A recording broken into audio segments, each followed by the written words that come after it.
요즘에도 그런 프로그램이 한국에 있는지 모르겠는데 한때 그런 게 있었던 거 기억합니다. 방송국에서 이제 골동품 감정사들 이제 모셔놓죠. 전문가들. 그리고 사람들이 자기 집에서 어느 정도 이제 귀중할 것이다, 오래됐다라는 걸 가져와가지고 값을 평가받는 프로그램이 있었는데요. 사람들이 가져오죠. 그 경우에 따라서 묘하게 이렇게 결과가 나타나는데 어떤 분은 자기네 집에서 되게 오래됐다 그래요. 그 감정을 봐요. 근데 감정사들이 공통적으로 이렇게 얘기할 때 있어요. 아, 죄송한데 이거 가짜인데요. 그런 데 있고요. 어떨 때는 이 사람이 아이고 이거 별거 아니겠지 뭐 이거 값이나 좀 알아보자 하고 아무렇게나 그냥 마음 턱 비고 나왔는데 이거 정말 귀한 거예요. 이렇게 결과가 또 나올 때도 있습니다. 이처럼 내가 귀하다고 생각한다고 해서 그 물건이 귀한 게 아니라 그 정말 권위 있는 감정사들이 얼마다 귀하다라고 얘기하면 그게 귀하게 되죠. 또 내가 별거 아니다 라고 가볍게 생각한다 해도 권위를 갖고 있는 감정사들이 정말 귀한 겁니다. 그럼 나는 아무 일이 아니라고 해도 그건 귀한 거죠. 그렇습니다. 우리가 오늘 읽은 본문에서 그러한 이야기가 나타나죠. 전혀 다른 결과가 나타나는 두 사람의 이야기를 우리가 읽었습니다. 한 사람은 바리새인이고 한 사람은 이제 세금을 걷는 세금쟁이, 세리다라고 이야기를 하죠. 바리새인들은요, 예수님 당시에 6개의 분파하고 뭐 사두개인 뭐 이런 식으로 해서 6개 중에 한 사람이 바리새인인데 이 사람들은 항상 바르게 살려고 노력했던 사람들이에요. 그래서 자기 이름도 바리새인이 바르게 사는 사람, 바르게 사는 사람이에요. 영어로는 Pharisee인데 Pharisee, 자기들 바르게 살려고 해요. 법대로 살려고 합니다. 노력합니다. 그래서 많은 존경을 겉으로는 받지만 성경에 보니까 그들은 돈을 사랑하는 자다라고 얘기하고 있어요. 겉으로는 사람들은 모르죠. 겉으로는 하나님을 사랑한다, 율법을 지킨다 하지만 속으로는 돈을 사랑하는 자로 나타나 있습니다. 그리고 또 한 사람은 오늘 세금 걷는 사람, 성경에서 세리라고 있는데 이 사람은 당시에 참 천대받는 직업이었습니다. 왜냐하면 예수님 당시에 이스라엘이 독립국가가 아니었죠. 로마의 속국이었습니다. 그러니까 로마는 무엇을 요구했냐면 당신들의 문화와 너 종교를 허락하겠다. 그 대신 세금만 잘 내라. 누가 세금을 내겠어요? 그러니까 억지로 세금을 걷기 위해서 사람을 보내죠. 그래서 역할을 한 사람, 세금 억지로 가서 걷어들여야 되는 사람, 세리장이었습니다. 문제는 100이라는 세금을 내야 되면 다 내겠다 이거예요. 그런데 이 사람이 자기도 뭘 가면서 마진이 남아야죠. 남는 장사 있고 싶어서 150을 차지하거나 110을 하거나 원래보다 더 많이 차지하니까 저 나쁜 놈. 가뜩이나 같은 이스라엘 사람이었습니다. 아주 안 좋게 되었죠. 이처럼 두 사람이 전혀 다른, 한 사람은 율법을 지키는 바른 생활하는 사람, 한 사람은 돈을 착취하여 보이는 아주 나쁜 사람이 오늘 본문의 주인공인데 기도하는 내용도 전혀 다르게 나타나죠. 11절, 12절에 나타나는 이 바리새인들, 이 바른 사람은 어떻게 기도하는가? 바리새인은 서서 따로 기도하여 이르되 하나님이여 나는 다른 사람들 곧 토색, 불의, 간음하는 자들과 같지 아니하고 이 세리와도 같지 아니함을 감사하나이다. 나는 일주일에 2번씩 금식하고 또 소득의 11조를 드리나이다 하고 있습니다. 이 사람 기도의 특징을 보세요. 이 사람은 자기가 다른 사람과 같지 않음을 감사했습니다. 그리고 자기가 비교한 사람들이 토세, 훔치는 사람, 불의하는 사람, 간음하는 사람, 세금쟁이와 같은 사람과 같이 사회적으로 천대받는 사람과 자기 자신을 비교하니까 자기는 그 사람보다 더 낫다 해서 감사했습니다. 또 하나의 기도 제목 중에 자기는 일주일에 2번씩 금식한다. 그리고 모든 소득의 11조를 하나님께 드린다 했습니다. 분명 보면 이 사람 나쁜 사람 아니에요. 착한 사람입니다. 사회적으로도 종교적으로도 좋은 사람이죠. 그런데 세리는요, 전혀 다른 방법으로 그리고 자세로 내용으로 기도하고 있습니다. 13절에 세리는 멀리 서서 감히 눈을 들어 하늘을 쳐다보지도 못하고 다만 가슴을 치며 이르되 하나님이여 불쌍히 여기소서 나는 죄인이로소이다 하고 기도하고 있습니다. 바리새인은 당당히 성전에 가까이 가서 기도하는데 이 세리는 성전 가까이도 못 가고 저기 구석에서 기도하고 있죠.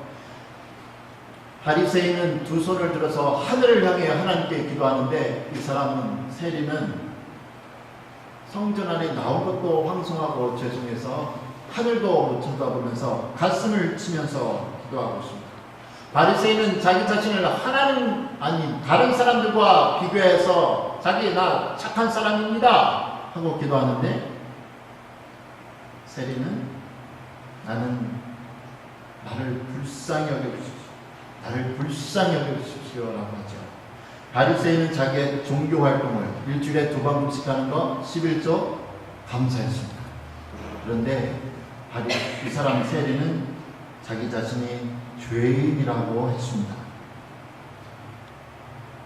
자, 지금 한 사람은 자기는 의인이라고 하고 한 사람은 죄인이라고 하는데 그럼 누가 정말 의인이고 누가 죄인인가?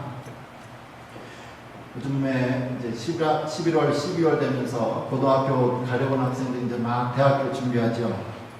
대학교 준비하면서 원서도 넣고 시험도 보고 그렇습니다.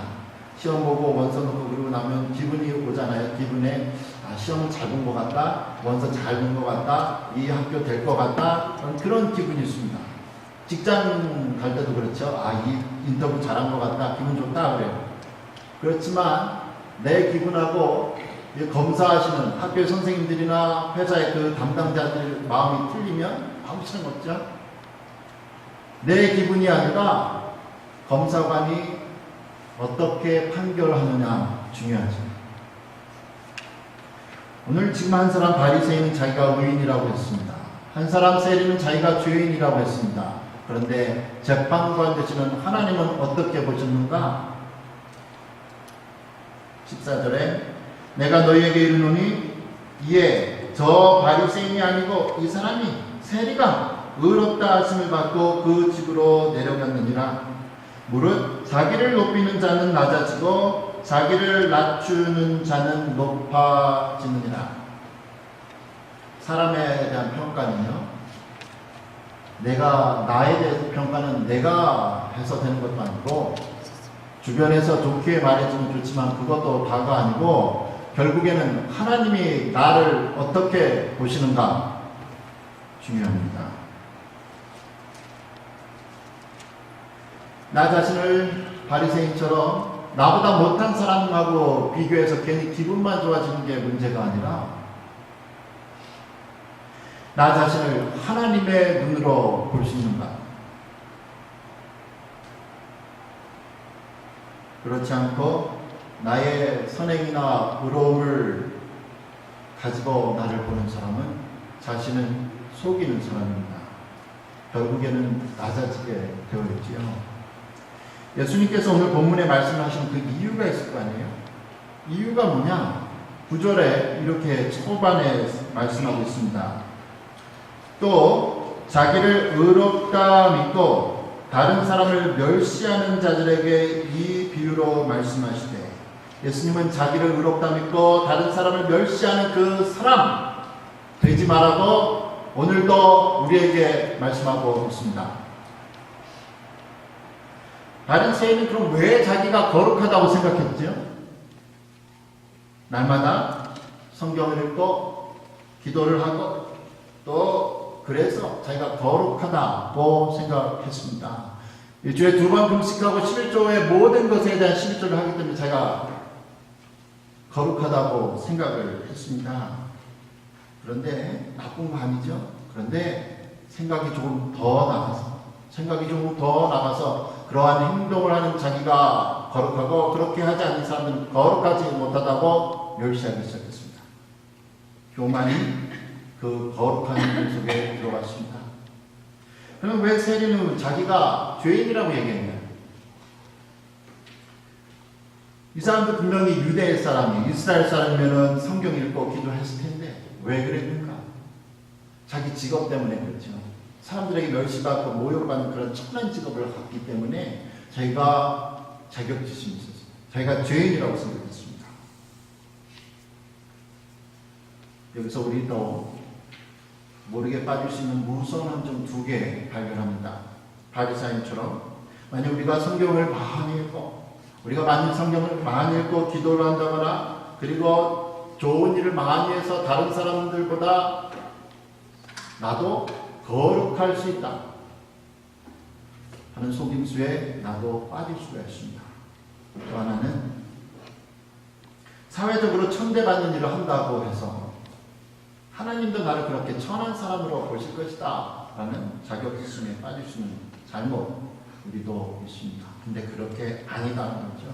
하지만 성경을 많이 읽고 기도를 많이 하는 사람을 거룩하다 하지 않았습니다.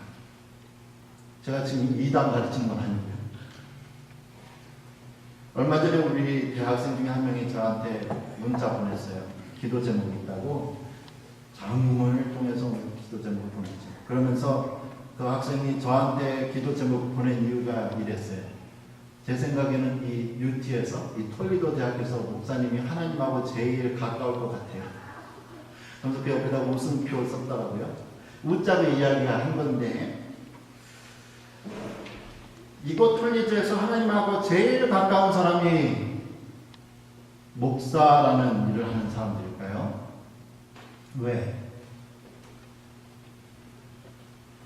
성경 많이 읽고 기도 많이 하기 때문에 하나님하고 가까이 보일까요? 그렇다면 오늘 바리새인도 하나님하고 가까운 사람이어야겠습니다. 성경 외우다시피 했습니다. 금식했습니다. 11조 꼬박꼬박 했습니다. 그럼 하나님하고 가깝다고 칭찬받아야 되는 사람이었습니다. 그런데 그렇지 않았잖아요. 자기를 의롭다 여기고 다른 사람을 무시한 사람으로 나타났습니다.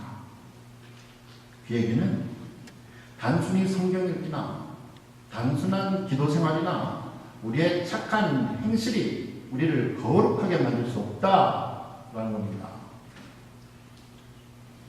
우리를 거룩하게 하는 마음, 내가 하나님께 합한 거룩한 사람의 마음은요, 자기를 의롭다 믿고 다른 사람들을 무시하는, 멸시하는 마음이 아닙니다. 우리를 거룩하게 만드는, 내가 지금 거룩한 사람인가 아닌가를 알 수 있는 그 척도는 뭐냐? 나보다 다른 사람이 더 낫다, 좋다, 착하다, 의롭다, 훌륭하다 라고 다른 사람 높여준 그 마음입니다. 빌립보서 2장 4절에 그러시죠. 아무 일에든지 다툼이나 허영으로 하지 말고 오직 겸손한 마음으로 각각 자기보다 남을 낮게 여기고. 성경 읽기 중요하죠. 성경 읽기 좋은 겁니다. 기도 좋은 겁니다. 기도해야 됩니다. 착한 행실 해야 합니다. 하나님께 드려야 되고요. 그러나 이러한 행동들이 나를 거룩하게 하는 것이 아니라 이러한 행동들이 오히려 나를 교만하게 할 수도 있다. 그럼 언제 이러한 성경 읽기와 기도 생활과 구제와 헌금들, 하나님을 향한 봉사들이, 가난한 사람들을 향한 봉사들이 언제 나에게 교만하게 되는가? 이러한 거룩한 행동들이 나에게 공로가 될 때, 이러한 거룩한 행동들이 나의 자랑거리가 될 때, 그렇다. 성경은 말씀하죠. 고린도전서 8장 1절입니다. 우리가 다 지식을 읽는 줄을 아나 지식은 교만하게 하며 사랑은 덕을 세우나니. 내가 지금 사랑을 세우는가 덕을 세우는가 있습니다. 그러면은요, 방법은 쉬워요. 어차피 성경 읽고 헌금하고 괴로워하면서 금식하면서 쓸 거 못 쓰고 하면서 착한 일 해고서 이렇게 욕먹느니 그냥 하고 싶은 거 다 성경했잖아요. 성경 안 읽고요. 기도 안 하고요. 먹고 싶은 거 나만 먹고 다른 사람 안 쓰고 살 수 있죠? 근데 그렇게 하면 안 됩니다. 최악은 하나님을 향한 기도도 없는 삶, 성경 읽지도 않는 삶, 그리고 자기만을 위하는 삶인데 성경을 읽지 않는다고 해서 다 수가 아닌데요. 100년 전의 사람, 복음 전도자였던 D.L. 무디라는 사람이 이런 얘기를 했습니다. 이 성경책은 여러분을 죄에서 멀리하게 할 것입니다. 아니면 죄가 여러분을 이 성경책으로부터 멀리하게 할 겁니다.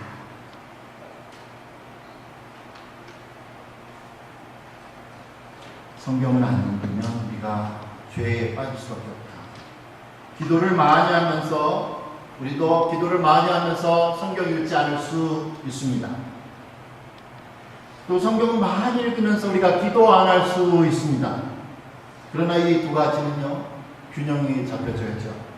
성경을 읽지 않는 사람은 내 생각이 들어가기 때문에 그 성경을 읽지 않고 기도하는 사람은 그 기도에 내 생각이 들어가기 때문에 내 생각이 지금 바르게 기도하는가 하나님의 뜻대로 기도하는가 구별할 수 있는 척도 말씀이 없기 때문에 신비주의에 빠질 수 있는 위험이 다분히 있습니다. 그러나 성경만 읽고 또 기도하지 않는 사람은 하나님의 음성을 들을 수 없기 때문에 성경을 깨달을 수 있는 것은 하나님의 영이시기 때문에 성경만 읽고 기도하지 않는 사람은 성경이 지식이 되어서 우리를 교만하게 할 수 있습니다.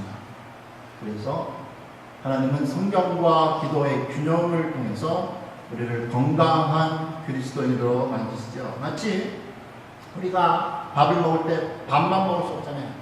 밥만 먹으면 엄마가 그래도 옆에서 야 천천히 먹어, 물 좀 마시 먹어, 체한다 체. 물도 마셔줘야지.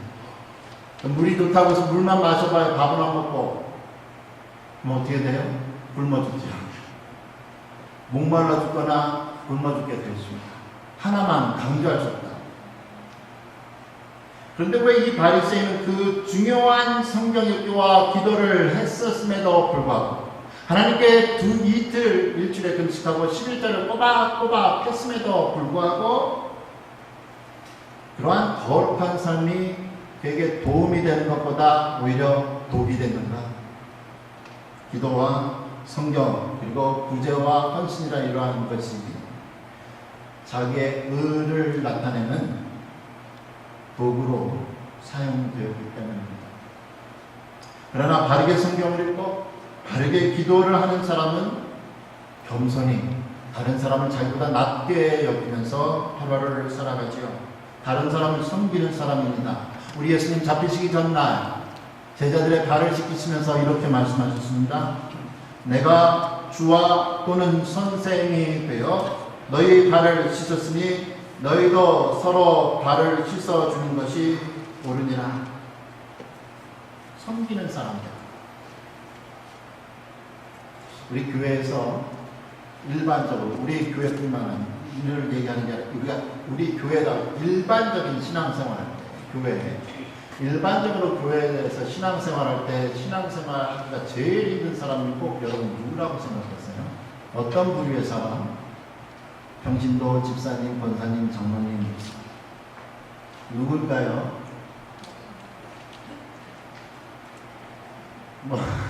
제가 답을 한다면 저는 이렇게 웃으면서 말하고 싶습니다. 목사님이 제일 힘들어요. 왜냐? 목사님들은 대부분의 목사님들은 자기 소득의 20% 30% 헌금합니다.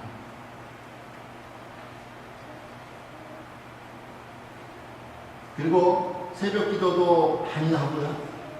개인적인 또 기도도 많이 하지. 객관적으로 봤을 때 남들이 보기엔 기도도 최고로 많이 해요. 성경을 또 규칙적으로 읽어요. 또 몸이 하나님의 성전인 것을 알아서 우리 몸으로 들어가는 거 절제하면서 살아요. 혹 그러다 보면 자기처럼 헌금 안 하고 자기처럼 기도 안 하고 자기처럼 성경을 안 읽고 자기처럼 뭔 관리 안 하는 사람들 보면 무시할 수 있고 멸시할 수 있는 무서운 부류의 사람들이 목사님이라고 이연사 외칩니다.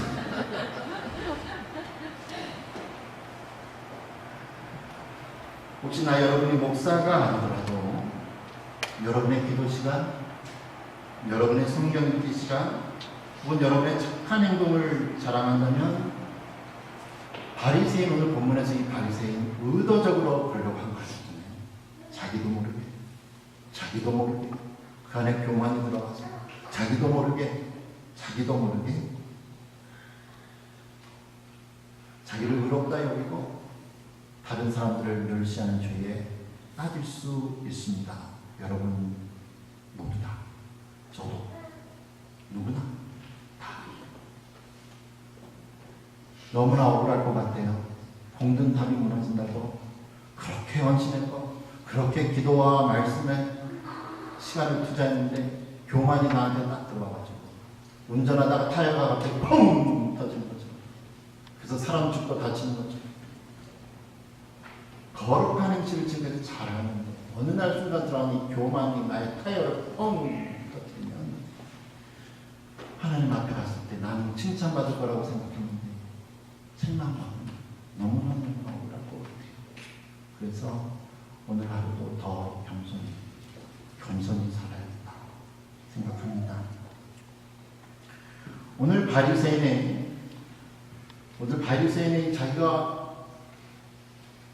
의롭다고 생각된 것은 자기 자신을 다른 사람과 비교할 때 나타났습니다. 그러나 만일 바리새인이 자기보다 못한 사람과 비교한 게 아니라 자기 자신을 하나님과 비교를 했다면 그가 과연 교만할 수 있었을까? 오늘 바리새인은 자신이 일주일에 금식을 2번 한다고, 그래서 몸에 고통을 당한다고, 하나님을 위해서 고통을 당한다고 자랑했습니다. 그러나 만약 자기가 하나님과 예수님과 비교해보면 십자가에서 다니신 예수님이 목마르다 할 정도로 그 목마르셨던 예수님을 비교한다면 일주일에 이틀 금식하는 거 자랑할 수 있겠습니까?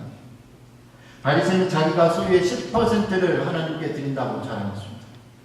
그러나 자기를 하나님과 비교한다면 우리 하나님이 사랑하는 아들 독자 예수님을 사람들을 위해서 십자가에서 10% 죽이신 것이 아니라 100% 다 내주어 주신 것을 안다면 우리가 교만할 수 있겠는가? 바리새인은 하나님과 자신을 비교한 게 아니라 다른 사람, 자기보다 못한 사람들과 비교해서 우쭐했는데 자기와 하나님을 비교했다면 이 사람도 나를 불쌍히 하여 주십시오. 나는 죄인입니다. 라고 기도할 수밖에 없었습니다. 이제 우리가 알게 되는 거 이제 공식이 나왔죠. 우리가 어떻게 하면 하나님께 칭찬을 받게 될까? 바로 나 자신을 다른 사람과 비교하는 것이 아니라 다른 사람들이 나에 대해서 어떻게 얘기하는 것이 중요한 게 아니라 나를 하나님과 비교하고 하나님이 나를 무엇이라 이야기하는가 중요하다. 하나님과 나를 비교해서 내가 누구인지 나를 바로 하는 것이 지름길입니다. 우리 어렸을 때 학교에서 이런 얘기 있었는데 혹시 들어보셨나요? 농담인데 산수를 잘하는 사람은 분수를 잘하고 산수를 잘하는 사람은 자기 분수를 잘하고 국어를 잘하는 사람은 주제 파악을 잘한다. 국어는 주제 파악의 핵심이고 산수는 분수니까 농담으로 그랬죠. 씁쓸한 말인데 분수를 잘하고 주제 파악을 잘할 수 있는 법은 뭐냐? 나를 하나님과 비교하는 하나님과 비교하는 이렇게 한 해를 마무리하면서 감사절에 하나님께 가장 많이 감사를 할 수 있는 사람은 자기 자신을 바라볼 수 있는 세리와 같은 사람, 세리와 같은 사람. 나를 불쌍히 여기소서. 나는 죄인이로소이다. 라고 가슴치며 통곡하는 이 사람, 하나님 불쌍히 여겨주시고 찾아와 주시죠. 13세기 초에 성자로 알려져 있던 프란시스라는 수도승이 있습니다. 이 사람은 얼마나 정말 인자하고 그랬는지 새들이 자기 어깨에 내려오고요, 짐승들이 자기 앞에 와서 도망가지 않고 새들과 짐승들과 이야기했던 사람으로, 해와 달과 바람과도 이야기했던 사람으로 우리에게 알려졌습니다. 어떻게 해서 이 사람이 지금까지도 정말 성자로 기억되고 있는가에 대한 유명한 일화 하나 있습니다. 그래도 어느 날 9월달이었습니다. 한 형제가, 레오라는 형제가 보니까 이 프란시스가 지금 없어요. 그래서 어디에 갔나 해서 음악에 나와서 찾아서 그날 밤에, 9월 밤에 찾아다녔습니다. 달빛이 내리는 그 밤에 달빛을 쫓아서 이제 따라서 산길을 돌아다니고 있는데 누가 저쪽에서 발자국이 나와요. 그래서 그 발자국 소리가 프란시스라는 걸 알았습니다. 그래서 도대체 무슨 기도를 막 중얼중얼 혼자 하는 것 같은데 무슨 기도를 하나 해서 몰래 가서 들어봤습니다. 그날 밤에 달빛을 맞아가면서 밤이슬에 촉촉히 젖은 풀 속에 무릎 꿇고 프란시스가 이렇게 두 손을 들고 하늘을 향해서 기도했습니다. 내 사랑하는 하나님이여, 당신은 누구이십니까? 또 기도했습니다. 내 사랑하는 하나님이여, 당신은 누구이십니까? 이 말만을 계속 반복하는 거죠. 하나님 당신은 누굽니까? 하나님 당신은 누굽니까? 하나님 당신은 누굽니까? 하면서 밤새도록 기도하는 모습을 보고서 이 레오라는 형제가 묻죠. 왜 그런 기도만 계속 반복하고 있습니까? 이때 프란시스가 대답합니다. 형제가 들은 내 말을 내가 하나님께 아뢰고 있을 때 두 개의 비추기가 내게 내려왔습니다. 깨달았다 이거죠. 하나는 창조주를 알고 이해하는 빛이었고, 또 다른 하나는 나 자신을 알고 이해하는 빛이었습니다. 계속 말합니다. 내가 사랑하는 나의 하나님, 당신은 누구이십니까? 하고 말을 했을 때 나는 묵상의 빛 속에 잠겨 있었고 그 속에 슬퍼할 만큼 깊은 나의 미천함과 불행을 보았습니다. 그래서 나는 무한한 지혜와 선과 전능의 주시여, 당신은 누구시기에 황송하옵게도 가장 미천하고 가장 가증할 만한 벌레인 저를 찾아주셨습니까? 라고 기도했습니다. 사랑하는 성도 여러분, 감사할 수 있는 사람은 나는 누구이며 하나님은 누구인가? 라는 질문을 통해서 나 자신을 제대로 발견하고 하나님을 제대로 만나는 사람입니다. 그래서 지금 이 시간에도 이 질문을 하죠. 하나님은 누구시며 나는 누구입니까? 하나님은 누구시며 나는 누구입니까? 하나님은 누구시며 자신은 누구인가 질문했던 그런 속에서 자신은 벌레만도 못한 죄인임을 깨달은 프란시스가 이렇게 고백을 했습니다. 나의 주님, 저는 온전히 당신 것입니다. 사랑하는 성도 여러분, 우리가 천당에 가면 두 번 놀란다고 그러죠. 한 번은 내가 이 세상에 살 때 저런 사람이 어떻게 천당에 가 하는 사람이 천당에 있는 거고, 한 사람은 내가 이 땅에 살 때 다른 사람은 몰라도 저런 사람은 천당에 가야지 라는 그 사람이 천당에 없는 겁니다. 제가 놀라는 것은 그렇게 말하는 자기가 천당에 있다는 사실이에요. 성경은 사람을 외모로 판단을 하지 말라 하시죠. 이 감사의 계절이 내가 죄인임을 다시 깨닫게 하시는 하나님께 많이 불쌍히 여김을 받는 귀한 시간이 되시기를 축원합니다.